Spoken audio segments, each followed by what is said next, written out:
बहुत बहुत स्वागत है आप सभी शिक्षक बंधुओं का शिक्षक शिक्षा यूट्यूब चैनल पे। प्रधान शिक्षक का क्लास हमारा चल रहा है यूनिट 5 में। आज हम लोग यूनिट 5 के पार्ट 8 की ओर बढ़ेंगे। जो हमारा आज का ये जो 8वां पार्ट है वो यूनिट 5 का अंतिम थ्योरेटिकल पार्ट है। इसके बाद हमारा एक MCQ वाला पार्ट आएगा जो इसी क्लास के ऊपर आधारित होगा, और इसके बाद हमारा यूनिट 6, यूनिट 7 और यूनिट 8 भी इसी तरह से पार्ट वाइज आएगा, ताकि आपके सारे टॉपिक्स वहाँ पे क्लियर हो जाएं, कोई भी टॉपिक छूटे ना, या प्रयास रहेगा। तो आप लोगों को क्लास कैसा लगता है कमेंट करके ज़रूर बताइएगा। हमारा प्रयास आप लोगों को अगर सार्थक लगता है तो क्लास को लाइक भी कीजिएगा और अपने अधिक से अधिक साथियों तक शेयर भी कीजिएगा। और बताते चलता हूँ कि हमारा DLED का गाइड बुक भी आ चुका है, जिसमें 8 यूनिट का सब्जेक्टिव और ऑब्जेक्टिव दोनों ही पार्ट बहुत अच्छे से मेंशन किया गया है, और यह PDF फॉर्मेट में आप लोगों के लिए अवेलेबल हो जाएगा। क्लास की ओर बढ़ेंगे, और आज हमारा जो अंतिम पार्ट है यूनिट 5 का, इसमें हम लोग कक्षा कक्ष की शिक्षण की प्रकृति जो है उसको समझेंगे। इसमें अलग अलग टाइप के जो कक्षा शिक्षण होते हैं, जैसे कि परंपरागत, बाल केंद्रित, नवाचारी, सृजनशील, इस तरह के जो सारे टॉपिक होते हैं उसको समझेंगे। इसके बाद फिर अन्य जो इम्पोर्टेंट टॉपिक बचे हुए हैं यूनिट 5 में उन सभी को डिस्कस करेंगे एक एक करके। तो सबसे पहले समझते हैं कि कक्षा कक्ष की प्रकृति होती क्या है। ठीक है, नेचर ऑफ क्लासरूम। तो देखिए, जब भी हम एज ए टीचर अपने क्लासरूम में जाते हैं तो हमारा मुख्य उद्देश्य क्या होता है। तो जब हम एज ए टीचर अपने क्लासरूम में प्रवेश करते हैं तो हमारा मेन एम होता है वहाँ पे शिक्षण अधिगम वातावरण का निर्माण करना।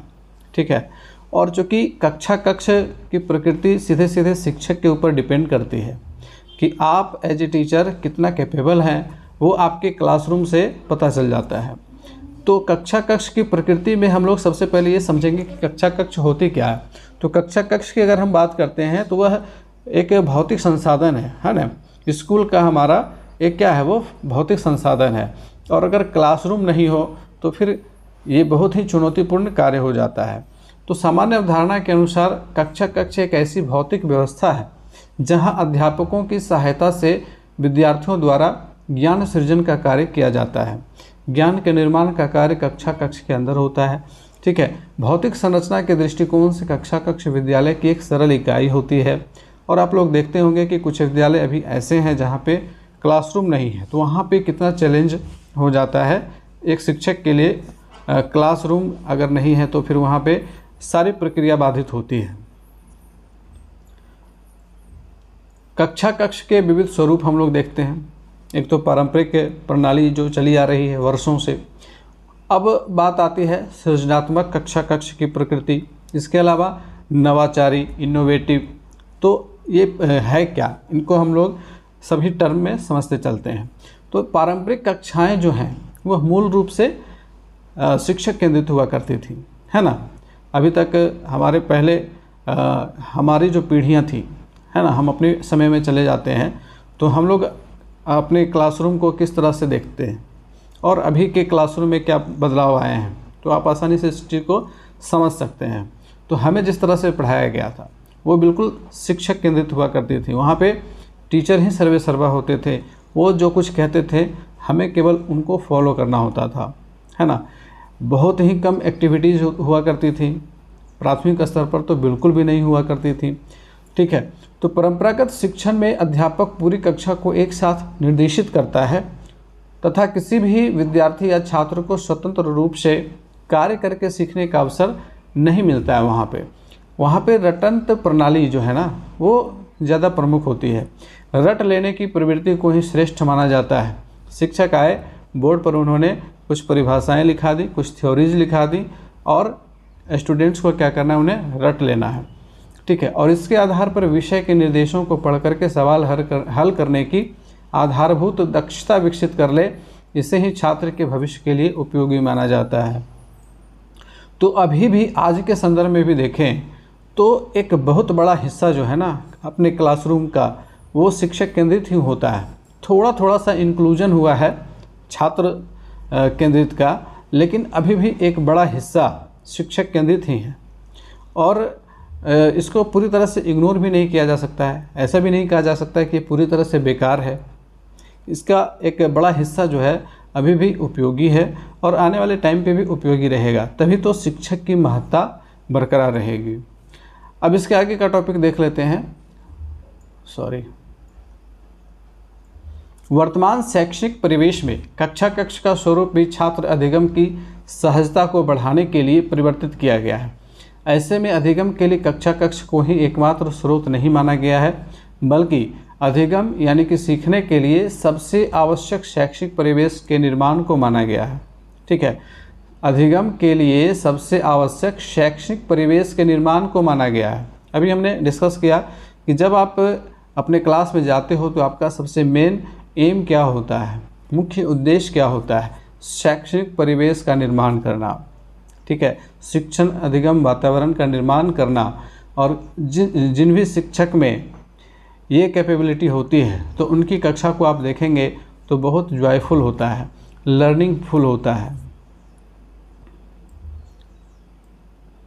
शिक्षक अपनी सृजनात्मकता से सीखने को और भी रोचक बना सकते हैं और किसी विशेष पाठ के सीखने हेतु विद्यालय परिसर या विद्यालय उद्यान को भी कक्षा का स्वरूप दे सकते हैं। अर्थात सृजनात्मकता से किसी भी वैसे स्थल को कक्षा कक्ष का रूप दिया जा सकता है जहां अधिगम संभव हो। अर्थात अधिगम स्थल कक्षा कक्ष का दूसरा रूप है। लेकिन यहाँ पे मैटर करता है बहुत सारा, दूसरा जो फैक्टर है वो भी मैटर करता है। जैसे कि एक तो है कि स्टूडेंट्स की संख्या, अगर आपके छात्रों की संख्या कम है तब तो आप वहाँ पे मैनेज कर सकते हो। लेकिन अगर आपके क्लासरूम में 60 से 70 विद्यार्थी हैं तो आप खुले जगह पर ले जा कर के उनको नहीं पढ़ा सकते हो। ठीक है, क्योंकि बच्चों का ध्यान जब क्लासरूम में बहुत ज़्यादा भटकता है तो जब आप खुले स्थान पर लेकर चले जाओगे तो उनका ध्यान तो और ज़्यादा भटकेगा। कक्षा कक्ष में नवाचार के प्रयोग से तात्पर्य है कि पाठ की अवधारणा की स्पष्टता के लिए तकनीकी का प्रयोग तथा अधिगम की प्रक्रिया को रुचिकर बनाने के लिए पाठ्य सहायक सामग्री का प्रयोग एवं शिक्षण हेतु उचित शिक्षण विधियों का चयन, छात्रों को गतिविधियों के माध्यम से कक्षा सहभागिता को बढ़ावा देना तथा छात्रों को विभिन्न परियोजना कार्यों के माध्यम से करके सीखने की क्षमता विकसित करना नवाचार की सबसे बड़ी चुनौती है। नवाचार का प्रयोग यानी कि कुछ इनोवेटिव आइडियाज़, जहाँ पे बच्चे जो है वो खुद से कुछ प्रॉब्लम को सॉल्व करने के लिए अपना जो इमेजिनेशन पावर है उसका उपयोग करके वे कुछ ना कुछ युक्ति बनाते हैं, कुछ ना कुछ डिवाइसेस बनाते हैं, कुछ ना कुछ नए तरीके ढूंढते हैं। और वहाँ पे शिक्षक भी एक्टिव भूमिका में होते हैं और स्टूडेंट्स लर्नर जितने भी हैं वह भी एक्टिव मोड में रहते हैं। कक्षा प्रबंधन हेतु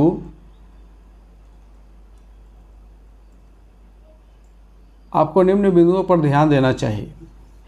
मानव संसाधनों का प्रबंधन और भौतिक संसाधनों का प्रबंधन, ये दो चीज़ें काफ़ी मायने रखती हैं क्लास मैनेजमेंट में। मानव संसाधनों का प्रबंधन, जिसमें शिक्षक आ जाते हैं, छात्र आ जाते हैं। ठीक है, विद्यालय के अन्य जो मानव संसाधन के कर्मी हैं वो भी आ जाते हैं। दूसरा है भौतिक संसाधन का प्रबंधन। तो भौतिक संसाधन में हमारा क्लासरूम है, हमारा ग्राउंड रूम है, क्या कहते हैं उसको, प्ले ग्राउंड है। उसके अलावा अगर विद्यालय के अंदर गार्डन वगैरह है तो वो और ज़्यादा यूज़फुल हो जाता है। लेकिन अभी हाल ये है कि अधिकांश विद्यालय में बिहार के अंदर प्ले ग्राउंड नहीं है, तो वैसी स्थिति में केवल क्लासरूम अवेलेबल है, वो भी छोटा सा है, बहुत अच्छा नहीं है। इंफ्रास्ट्रक्चर में अभी भी कहीं ना कहीं बहुत सारी खामियां हैं, तो उन खामियों का उपचार करना कह सकते हैं या उनको दूर करना ये ज़रूरी है। ये सारा आ जाता है भौतिक संसाधनों के प्रबंधन में। तो मानव संसाधन के प्रबंधन के अंतर्गत कक्षा में उपलब्ध दो घटक हैं, शिक्षक तथा विद्यार्थी। शिक्षा के बदलते परिदृश्य में जहाँ कक्षा का स्वरूप बाल केंद्रित हो रहा है, उसमें अधिगम का एक स्रोत स्वयं विद्यार्थी भी है। इसके अलावा कक्षा में अधिगम के वातावरण को बनाए रखने के लिए शिक्षक को प्रभावी कक्षा प्रबंधन हेतु मानव संसाधनों के संदर्भ में निम्नलिखित बिंदुओं का ध्यान देना आवश्यक होता है। कौन कौन सी बिंदुएं हैं? इसमें है छात्र सहभागिता। जितने भी बहुत तरह के फंक्शन हम लोग अपने क्लास में, अपने स्कूल में आयोजित करवाते हैं, तो उसमें छात्र की सहभागिता होनी जरूरी है, स्टूडेंट्स का पार्टिसिपेशन होगा तभी वे सारे कार्यक्रम सफल होंगे। दूसरा है अनुशासन। तो अनुशासन बनाए रखने में भी छात्रों की सक्रिय भूमिका होती है। भौतिक संसाधनों का प्रबंधन लेते हैं तो इसमें कौन कौन सी बिंदुएं महत्वपूर्ण है। पहला है विद्यार्थी सुलभ सुविधाएं। जो भी विद्यार्थी की ज़रूरतें हैं, कम से कम वो मूलभूत इंफ्रास्ट्रक्चर होना चाहिए क्लास में या स्कूल के अंदर। दूसरा है शिक्षा तकनीकी के विभिन्न आयाम। अब आ गया स्मार्ट क्लास का कंसेप्ट, प्रोजेक्ट बेस्ड क्लासरूम का कंसेप्ट, जिसमें क्लासरूम के अंदर प्रोजेक्टर लगे रहते हैं और प्रोजेक्टर के माध्यम से स्मार्ट बोर्ड पे पढ़ाई होती है। बाल केंद्रित व लोकतांत्रिक कक्षा की संकल्पना। बाल केंद्रित शिक्षा से हमारा तात्पर्य क्या है, तो यह सीखने की वैसी प्रक्रिया है जिसमें बच्चे जो हैं वह सहज और स्वाभाविक रूप से सहमत होते हुए आगे सीखने के लिए प्रेरित रहते हैं, चाहे वह खेल के माध्यम से हो या किसी गतिविधि के माध्यम से या फिर करके सीखने की प्रक्रिया के माध्यम से। तो जब बच्चे जो हैं वहाँ पे एक्टिव मोड में रहेंगे, एक्टिवली पार्टिसिपेट करेंगे डिफरेंट टाइप्स ऑफ एक्टिविटीज़ में, ठीक है, वो पार्टिसिपेट करेंगे और उस पार्टिसिपेशन के माध्यम से वो बहुत सारी नई नई चीज़ों को लर्न करेंगे। तो ऐसी कक्षा प्रणाली को हम लोग क्या कहेंगे, बाल केंद्रित शिक्षण प्रणाली या कक्षा प्रणाली। शिक्षक की भूमिका ऐसे वातावरण का निर्माण करना होता है जिससे छात्र को अधिगम हेतु संसाधन व परिस्थितियां सुलभ हों। तो इसमें बहुत सारे संसाधनों की बात आ जाती है और इसको देखते हुए कई तरह के TLM किट को प्रोवाइड करवाया गया है क्लासरूम में। अध्यापक के कार्य प्रक्रिया की विधि बताने तथा उसमें परिवर्तन करने जैसे कार्य रहते हैं। अतः यह कहा जा सकता है कि इस प्रक्रिया में शिक्षक की भूमिका एक सलाहकार, मार्गदर्शक और संसाधनों के प्रबंधक व परिस्थितियों के सृजनकर्ता के रूप में होती है। तो आप याद रखेंगे कि बाल केंद्रित कक्षा शिक्षण में शिक्षक की क्या भूमिका होती है। तो शिक्षक की भूमिका एक सलाहकार के रूप में, एक मार्गदर्शक के रूप में, संसाधनों के प्रबंधक के रूप में और परिस्थितियों के सृजनकर्ता के रूप में होती है, ठीक है। और यहाँ से सवाल बनते हैं। इस प्रकार हम यह पाते हैं कि अधिगम के लिए उचित वातावरण, उत्साह और समूह एवं संसाधनों की आवश्यकता, हल्की सहायता, मार्गदर्शन या निर्देशन के आधार पर भी सुगमतापूर्वक अधिगम हो सकता है। बाल केंद्रित उपागम की कुछ मान्यताएं हैं, इन मान्यताओं को अच्छे से समझते चलेंगे। पहली मान्यता है कि विमर्श या खेल के माध्यम से तथा गतिविधियों में बच्चों को सीखने में व्यस्त करके भी अधिगम संभव है।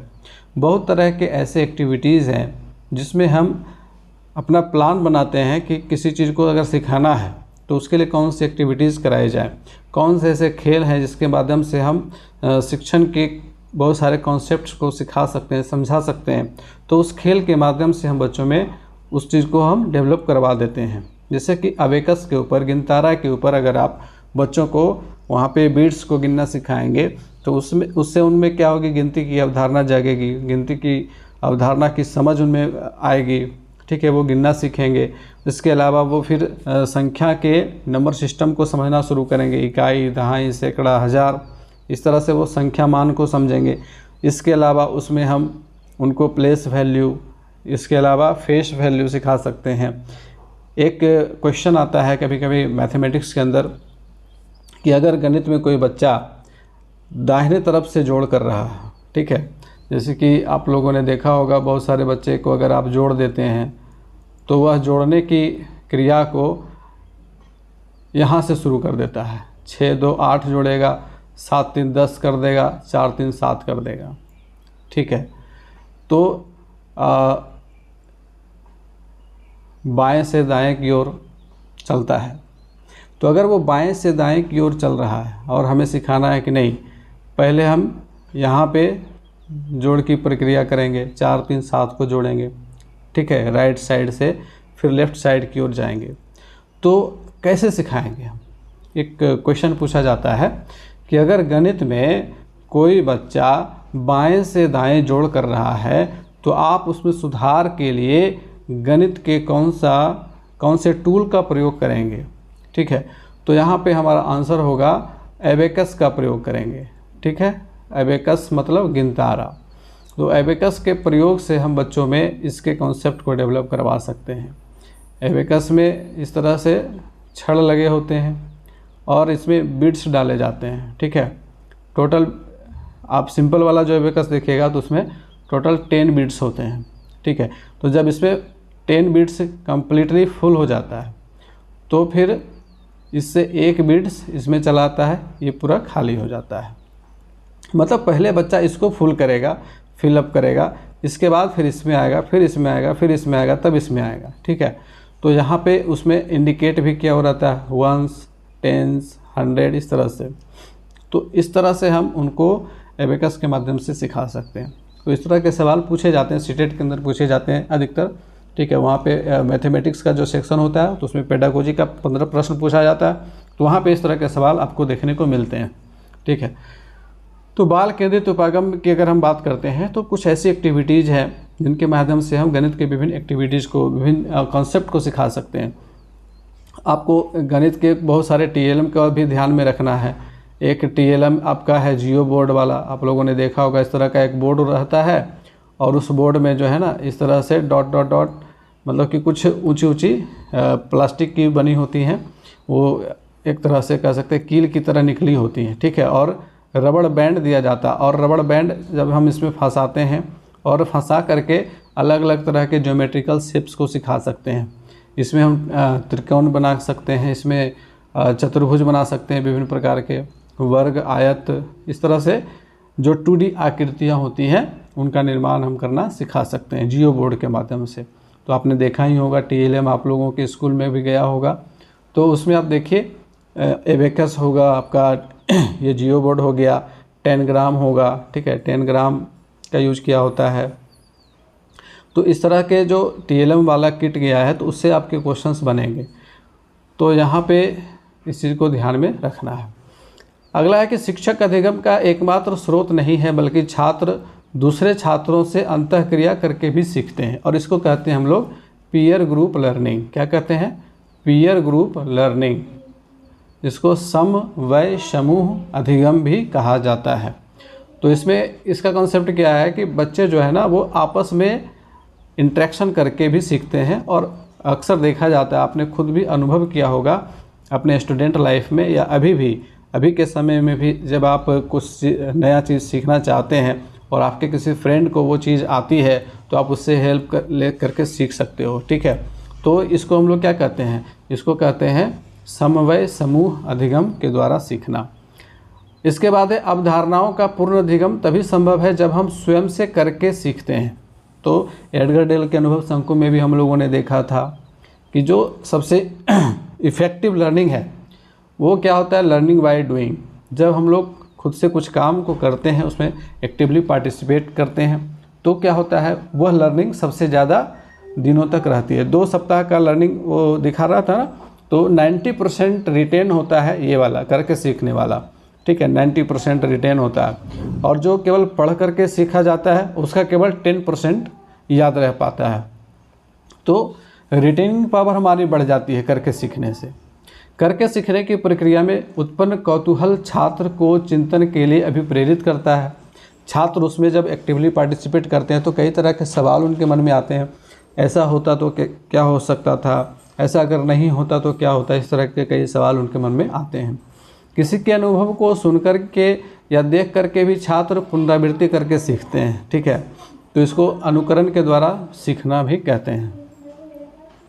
इसके बाद है पाठ्य सहगामी व सह शैक्षिक क्रियाएं। अब इसका भी बहुत बड़ा महत्व है और आज के समय में इसके ऊपर भी बहुत ज़्यादा जोर दिया जाता है। तो पाठ्य सहगामी क्रियाएं हैं क्या? तो इसको बहुत ही सिंपल तरीके से याद रखेंगे। शिक्षण अधिगम की प्रक्रिया में वैसे सभी गतिविधियां या क्रियाकलाप जो विषय शिक्षण के साथ साथ चलती रहती हैं तथा विद्यार्थियों के अधिगम को प्रत्यक्ष अप्रत्यक्ष रूप से प्रभावित करती हैं, पाठ्य सहगामी क्रियाएं कहलाती हैं। तो पाठ्य सहगामी क्रियाएं हम अपने स्कूलों में बहुत तरह के करवाते हैं। इन क्रियाओं के माध्यम से अधिगम को रुचिकर तथा सरल भी बनाया जाता है।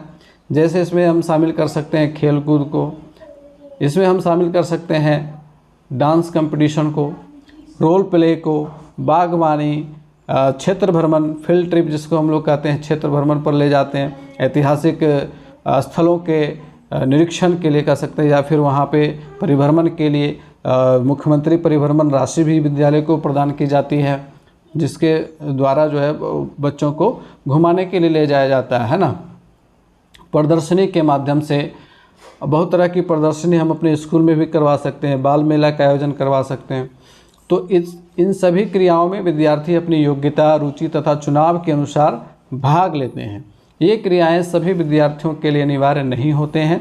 शैक्षणिकी क्रियाएं पाठ्य सहगामी क्रियाएं कहलाती हैं, यानी कि वे सभी क्रियाएं जो शिक्षण अधिगम की प्रक्रिया के साथ साथ जो मेन सब्जेक्ट्स हमारा है, जो मेन सिलेबस है, उसके अलावा हम जो भी एक्टिविटीज़ करवाते हैं, को करिकुलर एक्टिविटीज़ करवाते हैं अपने क्लासरूम में या अपने स्कूल में, तो वे सभी क्या कहलाती हैं? पाठ्य सहगामी क्रियाएं कहलाती हैं।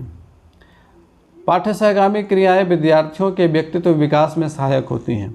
ठीक है, तो इसमें याद रखेंगे कि पाठ्य सहगामी क्रियाओं का बच्चों में क्या योगदान करती है? तो बच्चों के व्यक्तित्व विकास में सहायक होती हैं, उनकी छिपी हुई प्रतिभाओं को बाहर निकालने में सहायक होती हैं। जो भी हिडन टैलेंट बच्चों के अंदर है, जैसे कि बहुत तरह के खेल हैं, तो उस खेल में जब बच्चा पार्टिसिपेट करता है तभी तो उसकी छुपी हुई प्रतिभा सामने आती है। रुचियों को जानने आदि में उनके शैक्षिक कार्य के संपूरक तथा समाजीकरण की क्रिया में सहायक होती हैं।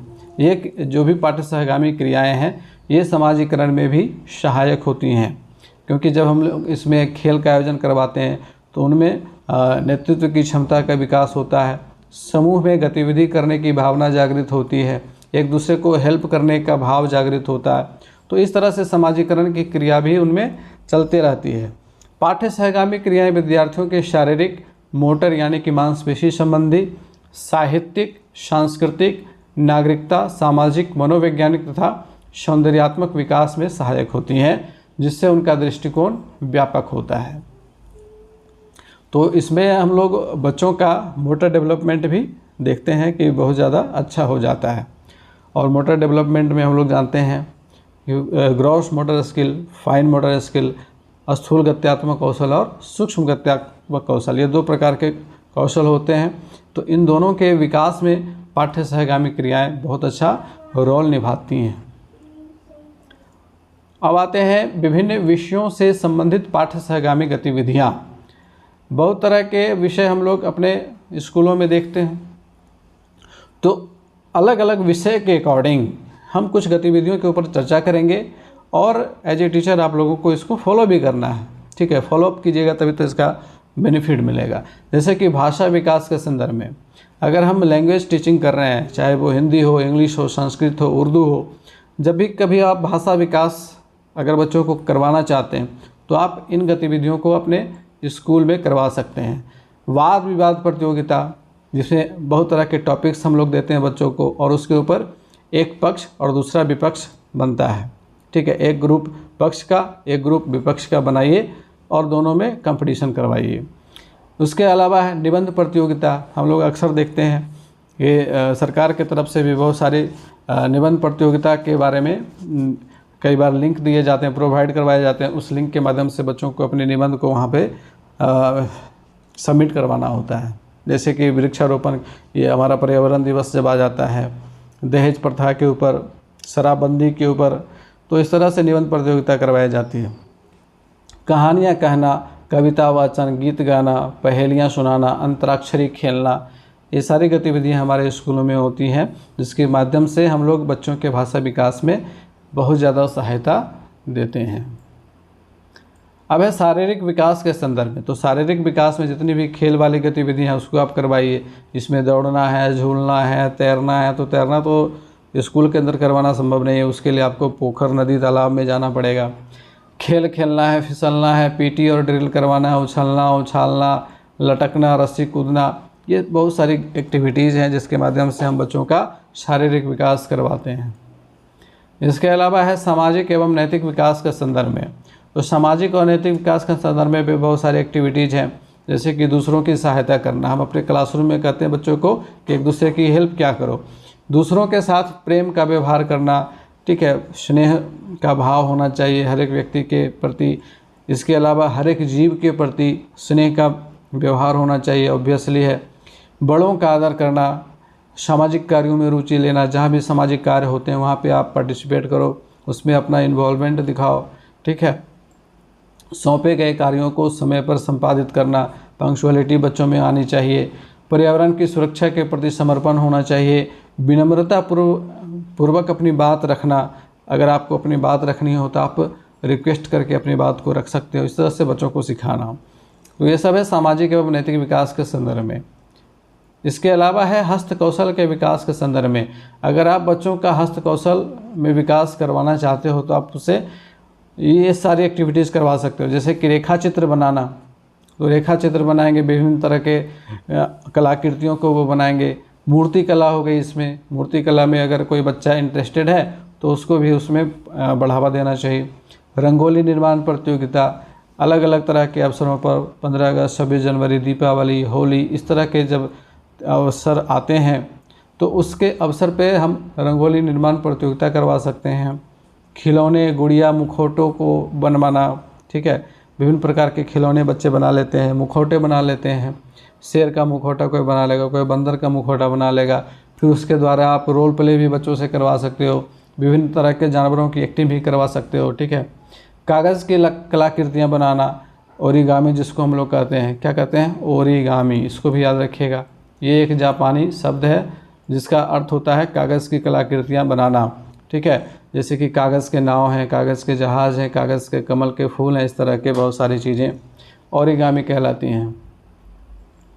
अगर गणित सिखाना हो तो गणित सिखाने के लिए बहुत सारी पाठ्यसहगामी गतिविधियाँ हैं, जैसे गणितीय गीत लिखना या गाना, ठीक है। गणितीय गीत लिखना नंबर सिस्टम के ऊपर लिखा जा सकता है। बहुत तरह की संख्याएं उसके ऊपर लिखा जा सकता है। गणितीय खेल, बहुत तरह के गणितीय खेल होते हैं जिसमें आप लूडो भी ले सकते हो, शतरंज ले सकते हो। एक व्यापारी वाला खेल आता है, बिजनेस, है ना, उसको भी आप ले सकते हो, जिससे उनमें जो है मुद्रा की समझ जागृत होगी, विभिन्न तरह के स्थानों की समझ जागृत होगी। इसके अलावा अलग अलग तरह के जो संस्थान हैं उसकी समझ जागृत होगी। गणितीय पहेलियों का निर्माण, बहुत तरह की पहेलियाँ हम लोग देखते हैं, आप बुक में भी देखिएगा तो मैजिक बॉक्स फिलअप करना, ठीक है, मैजिक स्क्वायर बॉक्स, जिसमें किधर से भी जोड़िए, जोड़ने के बाद 15 आएगा, 12 आएगा, 24 आएगा, 21 आएगा, इस तरह से आप उसको करवा सकते हो। बहुत तरह के पजल्स होते हैं, उसको आप सॉल्व करवा सकते हो, जिग्सा पजल्स हैं, ठीक है। व्यवहार से संबंधित खेल हैं, तो ये गणित के अंतर्गत आने वाली एक्टिविटीज़ हैं। इसके अलावा विज्ञान के बारे में अगर बात करें तो विज्ञान में भी कुछ एक्टिविटीज़ हम लोग करवा सकते हैं, जैसे कि परिवेश को अवलोकित करते हुए विभिन्न तथ्यों की सूची बनाना। बहुत तरह के फैक्ट्स को हम लोग ढूंढने के लिए कर सकते हैं बच्चों में। प्राकृतिक घटनाओं का अवलोकन करके समझने का प्रयत्न करना कि घटनाएं कैसे होती हैं, जैसे बारिश की घटना कैसे होती है, बारिश क्यों होता है, कैसे होता है, ठीक है। बिजली कैसे गिरती है, बिजली गिरने की घटना क्यों होती है, इससे सुरक्षा के लिए हम लोग क्या कर सकते हैं, क्या क्या उपाय कर सकते हैं। शैक्षणिक भ्रमण इसमें आता है, जिसमें हम बच्चों को भ्रमण के लिए ऐसे जगहों पर ले जा सकते हैं, जैसे कि पटना का तारामंडल है, वहाँ लेके जा सकते हैं। बहुत तरह के संग्रहालय में लेके जा सकते हैं, जहाँ पे बहुत सारी चीज़ों को बच्चे देखेंगे, उनके अंदर जो है बहुत सारी जिज्ञासाएँ जागृत होंगी, और फिर उन्हीं जिज्ञासाओं को शांत करने के क्रम में तो सीखने की प्रक्रिया होती है। इसके अलावा कक्षा स्तर पर हम लोग बहुत सारे छोटे छोटे प्रयोग करके दिखा सकते हैं बच्चों को। साइंस में, है ना, साइंस में आप बहुत तरह के प्रयोग करके दिखा सकते हो। ध्यान की प्रक्रिया को अगर समझाना है तो मोमबत्ती वाला जो है एक्सपेरिमेंट हम लोग करके दिखा सकते हैं बच्चों को। वायुदाब का दिखाना है तो उसका भी कई तरह का एक्सपेरिमेंट है, ठीक है। इसके अलावा सृजनशीलता के विकास के संदर्भ में क्रमबद्ध करना, पैटर्न बनवाइए आप, ठीक है। बहुत तरह के पैटर्न भी गए होंगे आपके किट में, क्लास 1, 2, 3 वाले किट में पैटर्न आप देखिएगा होगा, तो पैटर्न के द्वारा जो है क्रमबद्ध करना सिखा सकते हैं। किसी चीज़ को आरोही क्रम में सजाना, अवरोही क्रम में सजाना, गुणों एवं रंगों के आधार पर छांटना, जिसको हम लोग क्लासिफिकेशन कहते हैं, वर्गीकरण करवा सकते हैं। कल्पना करना, अनुपयोगी वस्तुओं से निर्माण करना, जिसको हम लोग कहते हैं कबाड़ से जुगाड़, है ना, कबाड़ से जुगाड़ करवा सकते हैं। निष्कर्ष निकालना, वर्गीकरण करना, चित्रों में रंग भरना, नृत्य एवं संगीत, ये सब सृजनशीलता के विकास से संबंधित गतिविधियां हैं। अब आते हैं एक और इम्पोर्टेंट टॉपिक जो कि हमारा है आकलन और मूल्यांकन का। विद्यालय में आकलन एवं मूल्यांकन, जिसमें सबसे इम्पोर्टेंट है सतत एवं व्यापक आकलन प्रगति पत्रक। तो देखिए आकलन है क्या, आकलन, मूल्यांकन और मापन, इसके ऊपर हम लोगों ने पीछे भी चर्चा की हुई है। तो आकलन को फिर से समझ लेंगे कि आकलन का तात्पर्य उन प्रक्रियाओं से है जो अधिगमकर्ता की उपलब्धियों को निरंतर मापने के लिए किया जाता है। हम लोगों ने पिछले क्लास में जब चर्चा की थी तो हमने देखा था कि सबसे पहले मापन की प्रक्रिया होती है, उसके ऊपर होता है आकलन और उसके ऊपर होता है मूल्यांकन। ठीक है, यानी कि सबसे पहले हम बच्चों का मापन करते हैं। मापन के आधार पर हम क्या करते हैं, जब किसी बच्चे को हम मेज़र कर लेते हैं कि किसी सब्जेक्ट, स्पेसिफिक सब्जेक्ट में या ओवरऑल भी कर सकते हैं। ठीक है, तो मापने के बाद हम उसका आकलन करते हैं, असेसमेंट कर लेते हैं बच्चों का कि अच्छा बच्चे के अंदर कौन कौन सी कमजोरियां हैं, कौन कौन सी इसकी अच्छाइयां हैं, कौन कौन से क्षेत्र में ये अच्छा है और कौन कौन से क्षेत्र में ये कमज़ोर है। तो हमने आकलन कर लिया और फिर जब हम सत्रांत परीक्षाएं लेते हैं उसके आधार पर उसका मूल्यांकन करते हैं। तो मूल्यांकन एक व्यापक प्रोसेस हो गया। ठीक है, वह एक बड़ी प्रक्रिया हो गई। तो आकलन क्या है, तो आकलन का तात्पर्य उन प्रक्रियाओं से है जो अधिगमकर्ता की उपलब्धियों को निरंतर मापने के लिए किया जाता है। इसके अंतर्गत आंकड़ों का संग्रह कर व्याख्या के लिए उसे व्यवस्थित किया जाता है। ठीक है, और इसके आधार पर हम बच्चों को ग्रेडिंग भी देते हैं। आकलन का उद्देश्य निश्चय ही सीखने सिखाने की प्रक्रियाओं का चुनाव एवं सामग्री का सुधार करना है और उन लक्ष्यों पर पुनर्विचार करना है जो विद्यालयों के विभिन्न चरणों के लिए तय किए गए हैं। आकलन के द्वारा यह तय किया जाता है कि अधिगमकर्ता की क्षमता किस हद तक विकसित हुई है ना। हम उसका डेवलपमेंट ही तो आंकते हैं। यह अलग से ना करके दैनिक गतिविधियों एवं अभ्यास के क्रम में किया जाता है। अब इसके बाद मूल्यांकन के लिए भी देख लेते हैं। मूल्यांकन की प्रक्रिया क्या है, तो मूल्यांकन के माध्यम से न केवल विद्यार्थियों की प्रगति और उपलब्धियों का मापन किया जाता है बल्कि अध्यापन के तरीकों के प्रभाव का भी मूल्यांकन किया जाता है। यानी कि बच्चे जो सीख रहे हैं उसको तो हम लोग मापते ही हैं। इसके अलावा अगर बच्चे के सीखने में जो टीचिंग अप्रोच है, टीचिंग मेथड्स हैं, वो प्रभावी नहीं हैं या प्रभावी हैं, इसकी माप भी, इसका आकलन भी हम मूल्यांकन विधि से करते हैं। अगर क्लास के 30% से ज़्यादा बच्चे वो वांछित लक्ष्य को प्राप्त नहीं कर पा रहे हैं, दैट मीन्स कि कहीं ना कहीं शिक्षण विधि में भी खामी है, हमारे जो अप्रोच है टीचिंग का उसमें भी खामी है। तो मूल्यांकन जो है यह अध्यापन के तरीकों के प्रभाव का भी आकलन करता है। इस प्रकार मूल्यांकन विद्यार्थियों की उपलब्धि के आकलन के साथ साथ पिछड़ रहे बच्चों के लिए शिक्षण योजना निर्माण में भी मार्गदर्शक का काम करता है। जो बच्चे पिछड़ रहे हैं फिर उनके लिए अलग से टीचिंग अप्रोच अपनाना होता है। तो मूल्यांकन क्या है, मूल्यांकन शिक्षण प्रक्रिया का एक अभिन्न अंग है। अगर मूल्यांकन को सिर्फ विद्यार्थियों को उत्तीर्ण एवं अनुत्तीर्ण करने के माध्यम के रूप में देखा जाएगा तो यह अति सीमित अवधारणा मात्र होगी और इससे विद्यार्थियों पर प्रतिकूल दबाव पड़ेगा। लेकिन अगर मूल्यांकन को शिक्षण प्रक्रिया एवं अधिगम के अंदर सम्मिलित कर लिया जाए तो विद्यार्थी इसे भय के रूप में नहीं देखेंगे। इस प्रकार मूल्यांकन शिक्षा प्राप्ति के क्रम में आने वाली समस्याओं को दूर करने में सहायक हो सकता है तथा विद्यार्थियों की उपलब्धि में भी वृद्धि का माध्यम बन सकता है। मूल्यांकन के कई प्रकार हैं, उनमें से कुछ प्रमुख है रचनात्मक मूल्यांकन, फॉर्मेटिव इवैल्यूएशन। बहुत सारे जितने भी मूल्यांकन है उसकी चर्चा हम लोगों ने पीछे के क्लास में की हुई है। फॉर्मेटिव असेसमेंट क्या होता है, जब भी हम लोग कोई टॉपिक पढ़ा रहे होते हैं तो बच्चे उस टॉपिक को कितना सीख पा रहे हैं उसके लिए हम क्या करते हैं, बीच बीच में क्वेश्चन पूछते हैं। इसके बाद जब हमारा लेसन एंड हो जाता है तो फिर कुछ क्वेश्चन बनाने के लिए देते हैं होमवर्क के रूप में। वो सब हमारा क्या है, फॉर्मेटिव असेसमेंट के अंतर्गत आ जाता है। ठीक है, इसके बाद है संकलनात्मक मूल्यांकन, जिसको हम लोग क्या कहते हैं, समेटिव इवैल्यूएशन। इसको सत्रांत परीक्षा के रूप में भी जाना जाता है। जब हमारा एक सत्र खत्म हो गया, जैसे कि त्रैमासिक, अर्धवार्षिक, वार्षिक, अलग अलग टर्म में हम लोग इसको देखते हैं और इन परीक्षाओं के आधार पर हम क्या करते हैं, बच्चों का एक तरह से ग्रेडिंग देते हैं या फिर मार्किंग करते हैं उनका, तो ये हो जाता है हमारा सबमेटिव इवैल्यूएशन। इसके बाद एक कसौटी संदर्भित मूल्यांकन, क्राइटेरियन रिफरेंस्ड इवैल्यूएशन जिसको कहा जाता है। इसमें अलग अलग तरह के क्राइटेरिया के आधार पर बच्चों का अलग अलग तरीके से मूल्यांकन भी किया जाता है। इसमें चेकलिस्ट के माध्यम से, इसके अलावा इंटरव्यू मेथड से बच्चों का मूल्यांकन किया जाता है। इसके बाद है आदर्श संदर्भित मूल्यांकन, जिसमें अलग अलग तरह के नॉर्म के ऊपर बच्चों का मूल्यांकन किया जाता है, जिसको नॉर्म रेफरेंस्ड इवैल्यूएशन कहते हैं।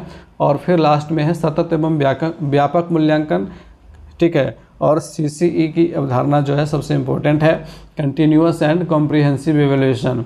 इसकी चर्चा हम लोग अभी करेंगे। सतत एवं व्यापक मूल्यांकन क्या है? तो CCE के लिए सभी को चाइल्ड प्रोफाइल भी दिया गया था स्कूल में, आप लोगों को याद होगा। चाइल्ड प्रोफाइल आप सभी ने बनाया भी होगा, ठीक है। तो उसमें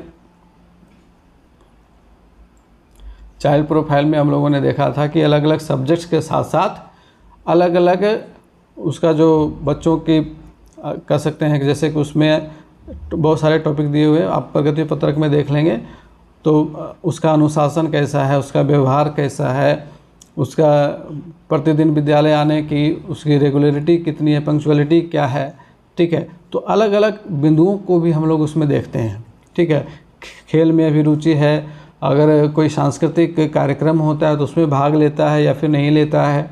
तो अलग अलग तरह के कई टॉपिक हैं, यानी कि ऑल ओवर डेवलपमेंट जिसको हम लोग कहते हैं, हॉलिस्टिक अप्रोच जिसको हम लोग कहते हैं। तो उसके ऊपर हम यहाँ पे फोकस करते हैं, किसमें? सतत और व्यापक मूल्यांकन में। तो सतत और व्यापक मूल्यांकन की योजना CBSE द्वारा सन 2010 में बच्चों को समाज का एक उत्पादक, जिम्मेदार और उपयोगी नागरिक बनाने के उद्देश्य से प्रारंभ की गई थी। RTE एक्ट लागू होने के बाद यह बोर्ड परीक्षा के बोझ को कम करने और अधिगम को तनावमुक्त बनाने के लिए तैयार की गई थी। सतत और व्यापक मूल्यांकन विशेष रूप से विद्यार्थियों के समग्र विकास को लक्षित करने वाला एक विद्यालय आधारित मूल्यांकन होता है, ठीक है। क्या होता है? एक विद्यालय आधारित मूल्यांकन होता है। समग्र विकास न केवल बच्चों की संज्ञानात्मक क्षमताओं के विकास को सुनिश्चित करता है, बल्कि सह संज्ञानात्मक क्षमताओं को भी समान महत्व देता है।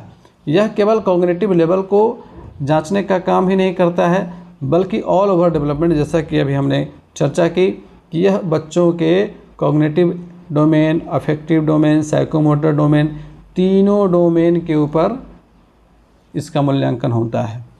तो आप अगर ब्लूम्स टैक्सोनॉमी को अच्छे से समझ लेते हैं तो आपको ये सारा कॉन्सेप्ट जो है ना वो क्लियर दिखेगा, क्लियर समझ में आएगा। CCE की अवधारणा क्यों लाई गई? पहले जो हमारा असेसमेंट होता था वो केवल कॉग्निटिव लेवल के ऊपर होता था, केवल हम बच्चों का कॉग्निटिव डोमेन देखते थे, बाकी अफेक्टिव डोमेन और उसका साइकोमोटर डोमेन छूट जाया करता था। तो जब पूरा अगर डोमेन हमारा कंप्लीट होगा तभी तो हम बच्चों के हॉलिस्टिक डेवलपमेंट की चर्चा करेंगे, बात करेंगे, है ना। ओवरऑल डेवलपमेंट की बात हम लोग करते हैं, सर्वांगीण विकास हिंदी में कहते हैं। तो सर्वांगीण विकास तभी होगा जब उसके ज्ञान के सभी क्षेत्रों को हम टच करेंगे, है ना। तो उसमें हमारा संज्ञानात्मक ज्ञान क्षेत्र आ जाता है, भावात्मक ज्ञान क्षेत्र आ जाता है और मनोगत्यात्मक ज्ञान क्षेत्र भी आ जाता है। तो तीनों डोमेन को जब हम टच करेंगे, और ये तीनों डोमेन किसके द्वारा दिए गए? बेंजामिन एस ब्लूम के द्वारा दिए गए।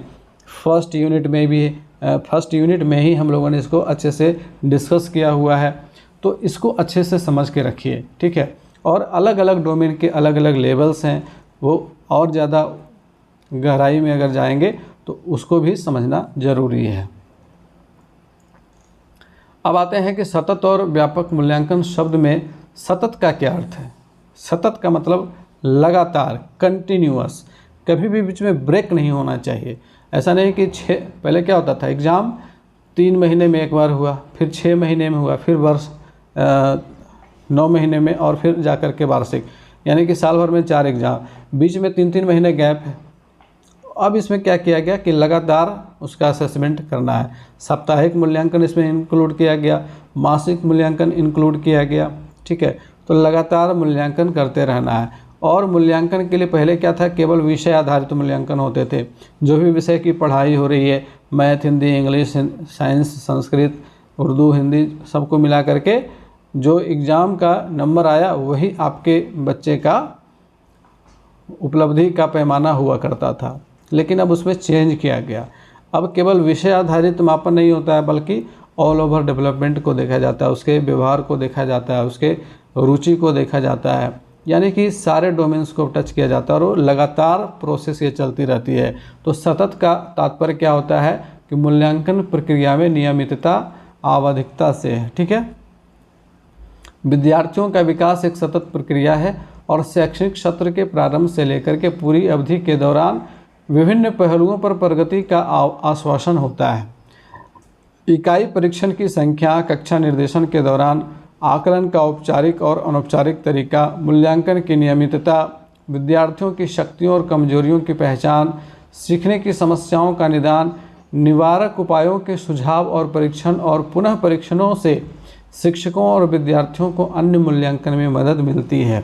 तो ये हमारा कंटिन्यूअस वाला जो वर्ड है उसका मतलब है। इसके बाद आते हैं व्यापक शब्द का क्या अर्थ है। तो व्यापक मतलब बहुत बड़े स्तर पर, ब्रॉड लेवल पर, जिसको हम लोग इंग्लिश में कहते हैं।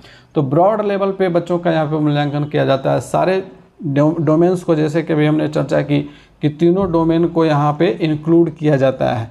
तो जब व्यापक शब्द का मतलब पूछा जाए तो हमें इस तरह से समझना है। शब्द व्यापक का अर्थ विद्यार्थी के मूल्यांकन में शैक्षणिक और सह शैक्षणिक दोनों क्षेत्र शामिल होने से है।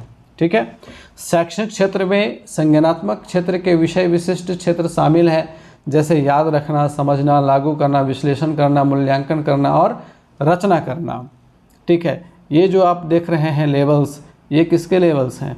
ये ब्लूम्स टैक्सोनॉमी के बाद जो आया था, किसका? एंडरसन और क्रेथवुल का, तो उसका लेवल यहाँ पे लिखा गया है। ठीक है, तो एंडरसन एंड क्रेथवुल्स टैक्सोनॉमी को जब आप पढ़ेंगे तो उन्होंने क्या किया था कि ब्लूम्स टैक्सोनॉमी में जो संज्ञानात्मक ज्ञान क्षेत्र का अलग अलग चरण बताया गया था, 6 चरण बताया गया था, उसी को और ज़्यादा क्या किया गया? इम्प्रूव किया गया, उसमें थोड़ा सा इम्प्रूवमेंट किया गया और उसका लेवल बनाया गया याद रखना, उसके बाद समझना।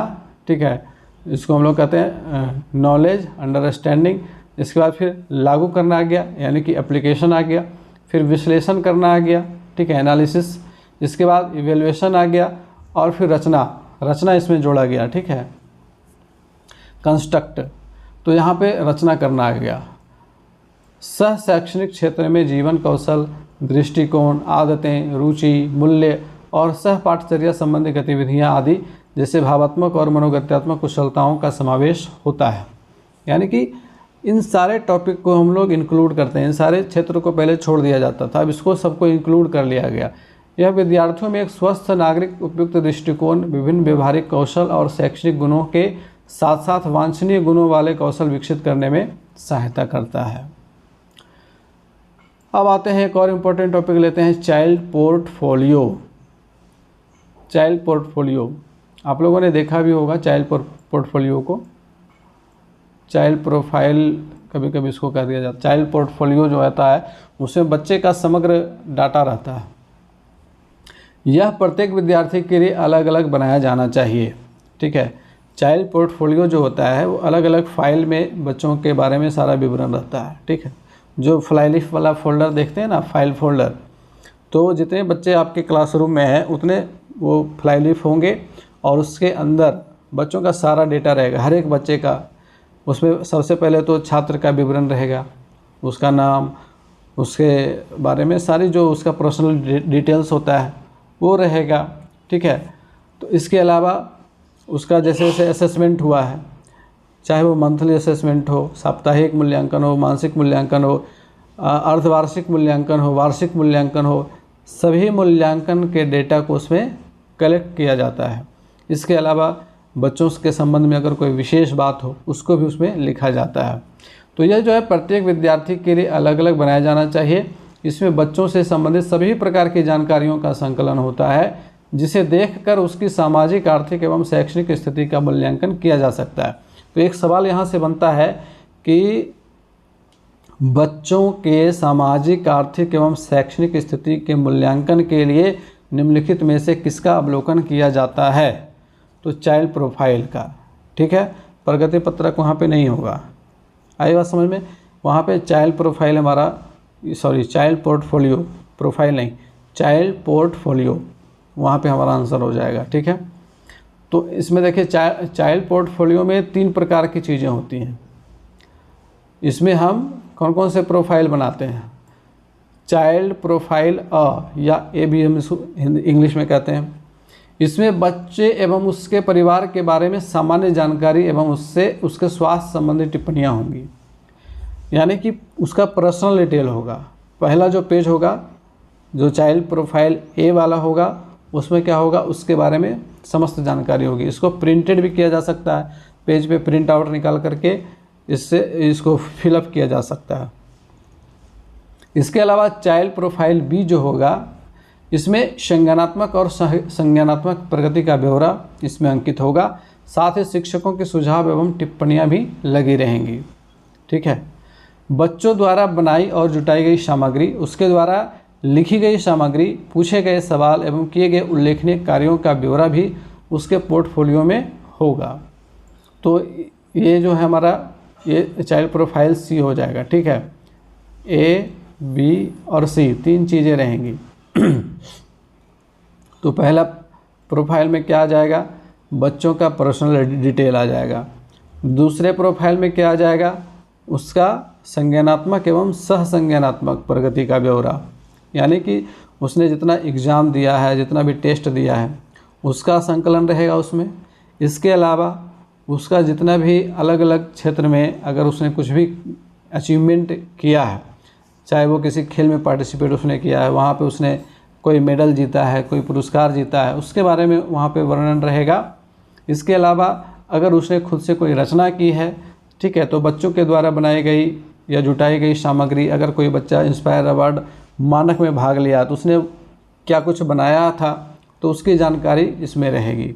ठीक है, तो उसके द्वारा लिखी गई सामग्री, अगर वो कुछ ऐसे सवाल पूछता है जो रिलेवेंट होते हैं और महत्वपूर्ण होते हैं, तो उसको भी उसमें शामिल किया जाता है। और अगर बच्चा कोई उल्लेखनीय कार्य करता है, जैसे वृक्षारोपण में वो बहुत अच्छा कार्य करता है, बहुत अच्छी भूमिका निभाता है, बहुत तरह के पौधे लाता है और फिर उन पौधों को लगाता है, फिर उसकी देखभाल करता है, और अपने जब तक का वो क्लास स्कूल में था उसने उन पौधों को देखभाल करके बड़ा कर दिया, तो एक बहुत बड़ा काम उसने किया।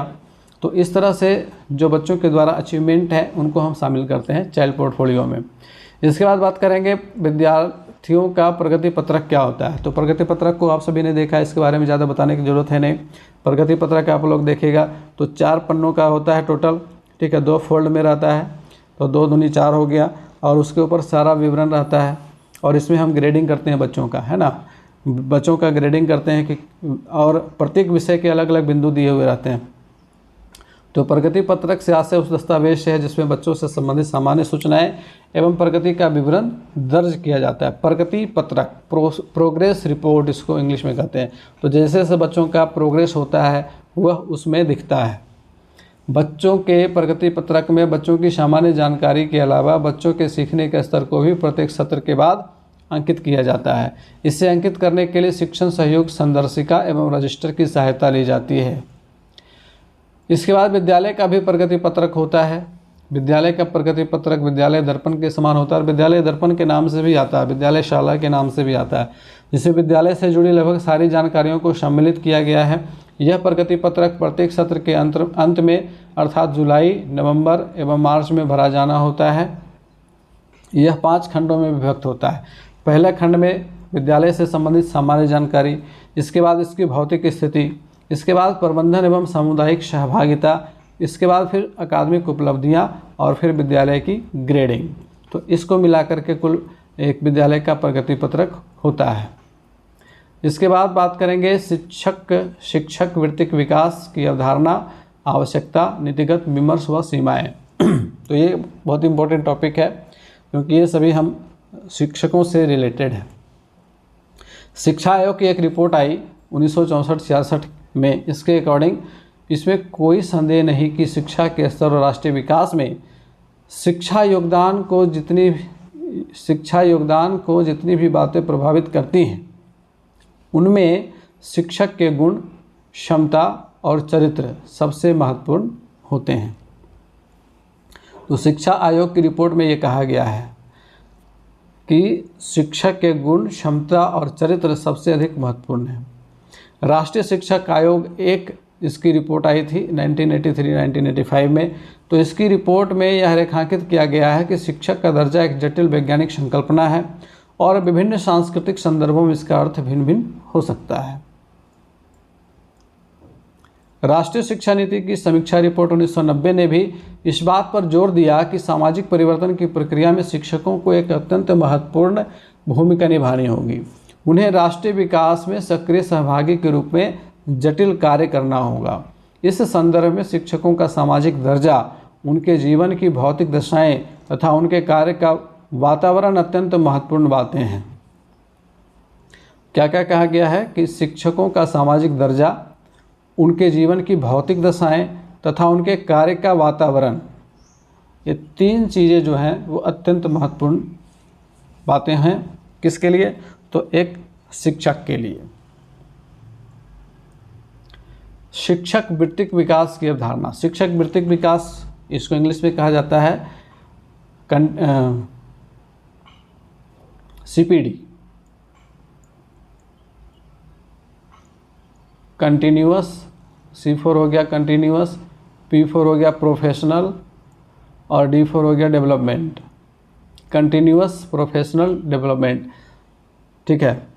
तो कंटिन्यूअस प्रोफेशनल डेवलपमेंट जो है यह शिक्षक वृत्ति विकास से जुड़ा हुआ शब्द है, जिसमें हम शिक्षकों को बराबर ट्रेनिंग देने की बात करते हैं और इसी के तहत आप देखते होंगे कि समय समय पे शिक्षकों को ट्रेन किया जाता है। ये ऑनलाइन मोड में भी होता है, ये ऑफलाइन मोड में भी होता है, ठीक है। सतत वृत्तिक विकास, तो शिक्षक द्वारा अपने वृत्तिक विकास के लिए, प्रोफेशनल डेवलपमेंट के लिए कई तरीकों को अपनाया जाता है, जिसके लिए शिक्षक शिक्षा में शिक्षक वृत्तिक विकास के नवीन संकल्पनाओं को समझना होगा। ये संकल्पनाएं लगातार बदलती रही हैं। अब चूँकि मेथड्स बदल गए, अप्रोच बदल गए, तो ये जो संकल्पनाएं हैं वृत्तिक विकास की, उनको भी बदलना होगा। उदाहरण के तौर पर पहले शिक्षक के कार्य को मूलतः कौशल के रूप में देखा जाता था, जिसे प्रशिक्षण देकर तैयार किया जा सकता था। लेकिन अब यह माना जा रहा है कि शिक्षक का कार्य उसके जीवन अनुभवों से जुड़ा हुआ है। अतः कक्षा में वह जिस प्रकार से अपनी वृत्तिक भूमिका को निभाता या निभाती है, उसमें उसकी अपनी सोच शामिल है, उसमें अपनी सोच उसकी शामिल होती है। इसके साथ ही जहाँ पहले शिक्षक को ज्ञानदाता माना जाता था, वहीं आज इसकी भूमिका सुगमकर्ता के रूप में हो गई है। इस तरह शिक्षक के वृत्ति को समझने के नज़रिए में भी कई परिवर्तन आए हैं। तो शिक्षक का जो पेशा है वह बहुत ही जटिल है। शिक्षक की कार्य संस्कृति व सामाजिक परिदृश्य भी उसके वृत्तिक विकास का महत्वपूर्ण अंग है। उन सामाजिक, सांस्कृतिक अथवा वैचारिक संदर्भों का एक शिक्षक के कार्य करने पर विशेष प्रभाव होता है, जिनसे वह जुड़ा रहता है। वस्तुतः ये संदर्भ गतिहीन नहीं बल्कि निरंतर परिवर्तनशील होते हैं। साथ ही उसके अपने मूल्य तथा कार्य संस्कृति की मान्यताओं के मध्य होने वाले जटिल अंतर संबंधों का भी उसके कार्य प्रणाली पर असर पड़ता है। एक सामाजिक व्यवस्था में शिक्षक अपने कार्यों को निष्पादित करता है, उत्पन्न होने वाली समस्याओं एवं द्वंद्वों का सामना करता है तथा संगठनात्मक एवं प्रशासनिक उत्तरदायित्वों का निर्वाह भी करता है।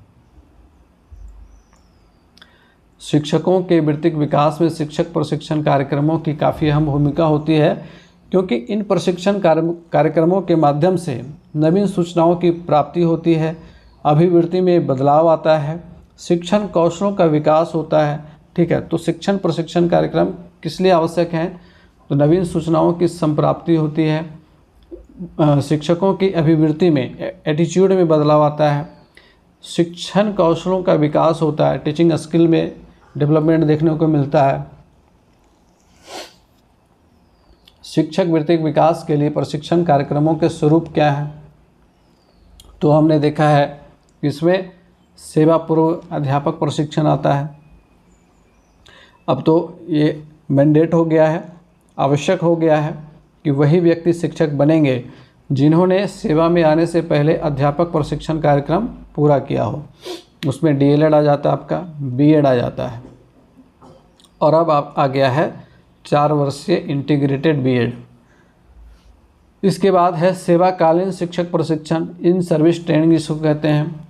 और इसमें सेवा में आने के बाद कुछ दिनों के लिए इंडक्शन ट्रेनिंग के रूप में शिक्षक प्रशिक्षण कार्यक्रम होता है, तो वो सेवाकालीन प्रशिक्षक प्रशिक्षण के अंतर्गत आ जाता है। इसके अलावा कई बार प्रशिक्षण में आपको भेजा जाता है। इसके बाद है आवृत्ति प्रशिक्षण, पीरियोडिक ट्रेनिंग, जिसको समय समय पे देखते हैं हम लोग कि BRC में ट्रेनिंग मिलते रहता है ना, चहक का, तो कभी कभी FLN का, ECCE का, इस तरह से ये पीरियोडिक ट्रेनिंग चलते रहता है। इसके बाद है सतत पेशेवर विकास, जिसको अभी हम लोगों ने डिस्कस किया, कंटिन्यूअस प्रोफेशनल डेवलपमेंट, CPD के नाम से जाना जाता है। इसमें शिक्षकों का लगातार जो है वो डेवलपमेंट करने के लिए टाइम टू टाइम ऑनलाइन या फिर ऑफलाइन मोड में बहुत तरह के प्रशिक्षण कार्यक्रम चलाए जाते हैं, जिसमें शिक्षकों को पार्टिसिपेट करना होता है। अब आते हैं शिक्षक में नेतृत्व गुण का विकास। तो देखिए, शिक्षक में नेतृत्व गुण के विकास में कुछ चीज़ें इंपॉर्टेंट हैं। इसमें है सहयोगात्मक नेतृत्व, विस्तृत नेतृत्व, प्रजातांत्रिक नेतृत्व और रूपांतरित नेतृत्व। शिक्षकों में नेतृत्व गुण का होना बहुत आवश्यक है और ये कई रूप में होते हैं। सहयोगात्मक नेतृत्वकर्ता के रूप में भी, वितरित के रूप में भी, प्रजातांत्रिक और रूपांतरित नेतृत्वकर्ता के रूप में भी शिक्षक होते हैं। तो यहाँ पे हमारा क्लास ख़त्म होगा। इसके बाद हमारा जो है 9वां पार्ट आएगा यूनिट 5 का, जिसमें हम लोग MCQ क्वेश्चंस का अध्ययन करेंगे। क्लास आज का कैसा लगा है कमेंट करके ज़रूर बताइएगा। मिलेंगे फिर से नेक्स्ट क्लास में, तब तक के लिए गुड बाय, टेक केयर।